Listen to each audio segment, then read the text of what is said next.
Ducoq. Bonjour Naïs. Bienvenue au Pavillon des Arts et du Patrimoine de Châtenay-Malabry. Donc nous nous rencontrons aujourd'hui pour parler de vos deux expositions, Les Mini-Péripéties et Ghost. Et donc ils étaient censés être visibles au grand public entre ces murs. Mais avant de parler de vos œuvres, peut-être pouvez-vous nous parler un peu de vous et de votre parcours artistique? Alors, j'ai un parcours artistique qui est, on va dire, un peu atypique puisque c'est pas mon métier. Donc je suis fonctionnaire, on va dire ça comme ça. Et que je n'ai aucune formation particulière dans les arts plastiques ou les arts visuels. Et j'ai appris en fait sur le tas depuis quelques années.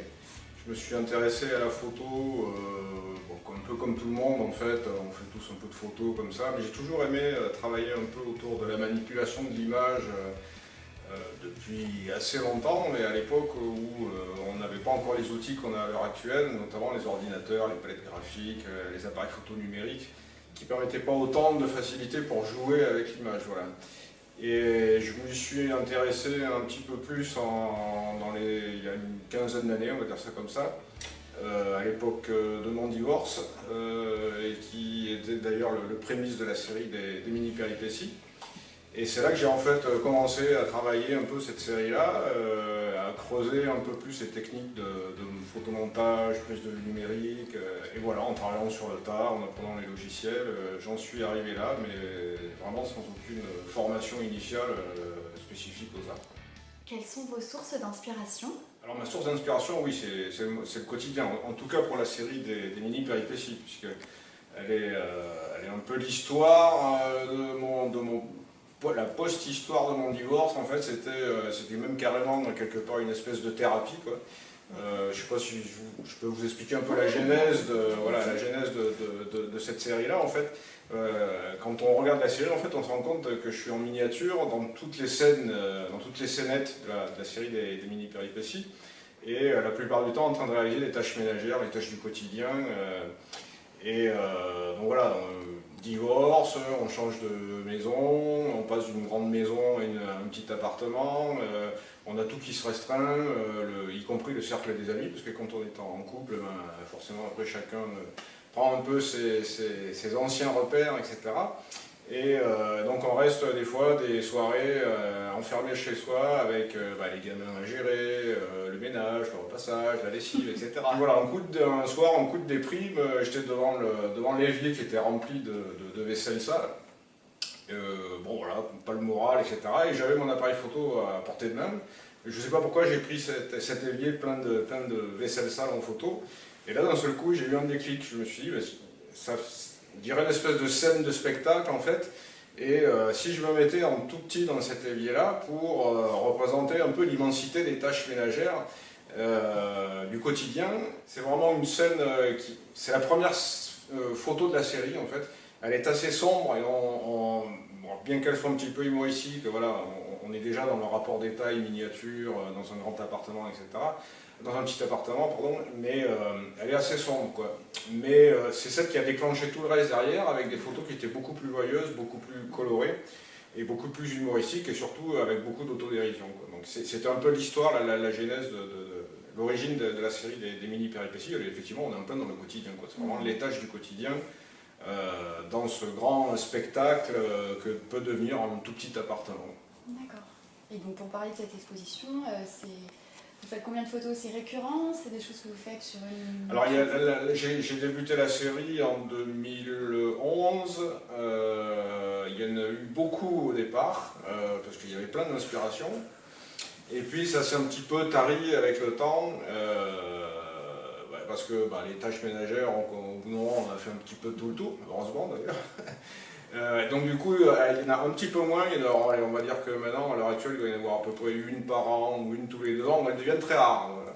Mais du coup, je change un petit peu de terrain et on part sur autre chose, sur des trucs beaucoup plus humoristiques, beaucoup plus rigolos, et qui des fois n'ont pas forcément grand chose à voir avec les tâches du quotidien.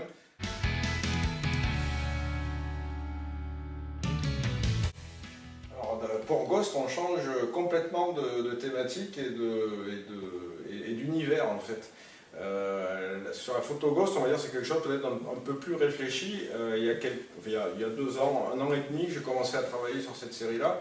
Et pour essayer en fait de retranscrire le travail que fait notre esprit, notre cerveau avec la mémoire. En fait, la mémoire qu'on peut avoir des souvenirs d'un instant précis où on voit quelque chose de très net au moment où on le voit, qu'on assiste à un spectacle ou qu'on se balade dans la nature ou des choses comme ça.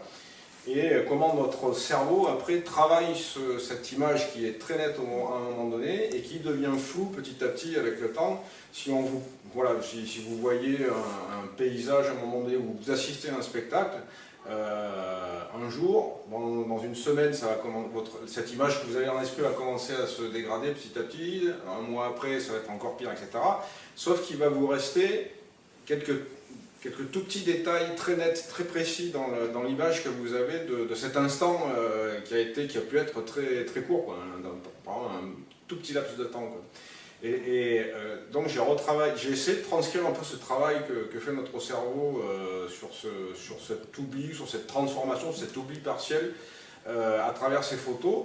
Et contrairement à ce qu'on pourrait penser quand on les voit, en fait ce ne sont pas des photos floues dès le départ. Je ne joue pas avec le temps de pause de l'appareil photo, donc je ne laisse pas mon appareil photo ouvert pendant quelques secondes pour créer ce flou-là.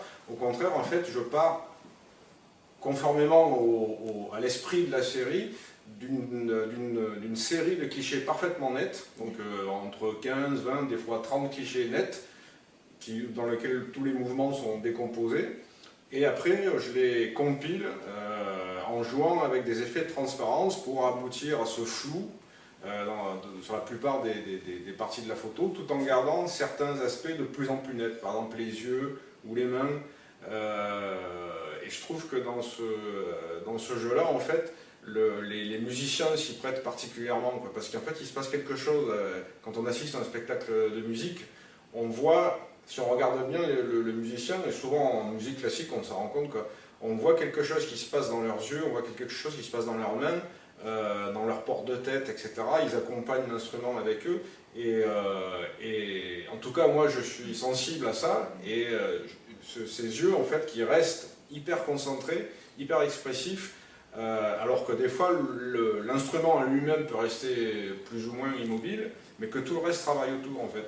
L'instrument, en fait, devient une espèce de centre de gravité autour duquel la tête, les yeux, les mains du musicien vont travailler, vont venir jouer tout ça. Et c'est ces éléments-là que j'essaie de faire ressortir à travers cette série de Ghost. D'accord. Donc maintenant, je vous invite à vous lever et à parler de l'œuvre de votre choix. Laquelle êtes-vous le plus attaché ? Alors en ce qui concerne la série des mini-péripéties, Popcorn, voilà, donc qui est cette photo-là, ce photomontage-là, date de 2011. Et c'est ma préférée déjà parce qu'il y a Chippy, donc ma collègue actrice était encore là à cette époque-là. La malheureuse est partie de sa belle mort il y a quelques mois. Et je trouvais que ça représentait un moment, voilà, c'est quelque chose d'assez intime. Et on arrive à avoir tout un tas de petits détails qui ne sont pas forcément visibles toujours au premier coup d'œil. Là par exemple, on voit que sur la pochette du DVD, on est en train de regarder la télé et en fait on est en train de regarder Le Chat, le film de Jean Gabin où il par vengeance il tue le chat de son épouse avec laquelle il ne s'entend vraiment plus du tout. Et c'est pour ça que le chat est complètement effrayé en regardant ce film.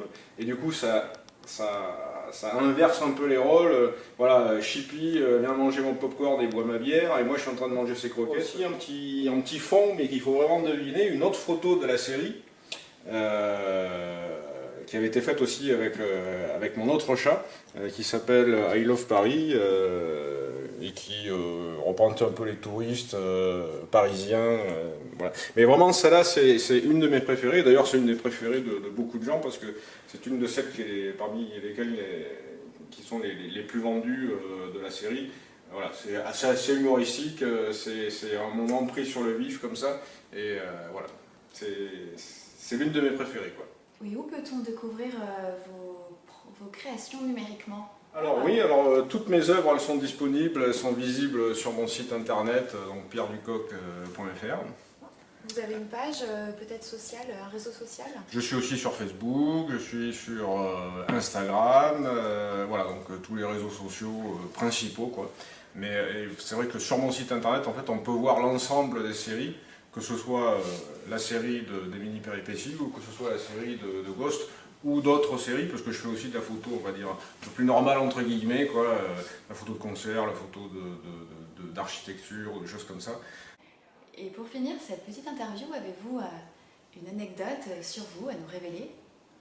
Alors, ce qui me vient à l'esprit, en fait, c'est une anecdote que je raconte assez souvent, qui concerne une des photos de la série des mini-péripéties, qui n'est pas exposée ici, mais qui s'appelle Live and Let Dry, en fait, où on me voit suspendu sur un fil à linge. Ah oui. À côté d'un doudou qui est en train de sécher.